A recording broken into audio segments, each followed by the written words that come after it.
name's Ron Byers. I've written a book called Finding Our Balance, Repositioning Mainstream Protestantism, which is not as grandiose a project as it may sound, but I want to offer it as an invitation to a conversation. All religious bodies are in trouble in our society these days, and mainstream Protestantism is in trouble in its own way. By mainstream, by the way, I'm speaking of those churches that are linked directly or indirectly to the Reformation. And I'm speaking as a participant observer.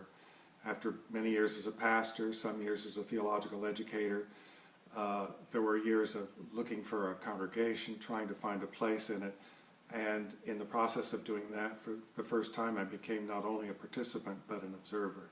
So I reflected on the situation we're in, which is more like before Constantine than after Constantine. We have been dethroned from our sort of hegemonic position as the default setting of American Protestantism.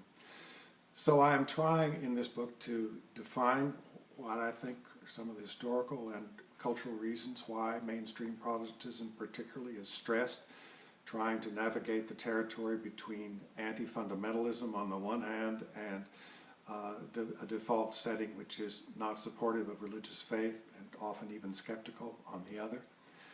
I use the word orthodox as a sort of shorthand word to embody what I think is the best response, and that is to affirm the strength of classical Christian theological position, which is far roomier and more spacious than one might imagine, even though the word orthodox is in distaste in most circles. So I try to define what I mean by that, and then I try to link that also to what I mean by an orthodox theology requires an orthodox liturgy. Worship is not something that is simply arbitrary, one does this or one does that, but it is intimately related to what it is that we're basically affirming. And I end the book by talking about the Protestant ethic and how, properly understood within its context, it is a friend of the poor and not an enemy of the poor, a weapon to be used against them. I hope you read the book. I look forward to some conversation about it.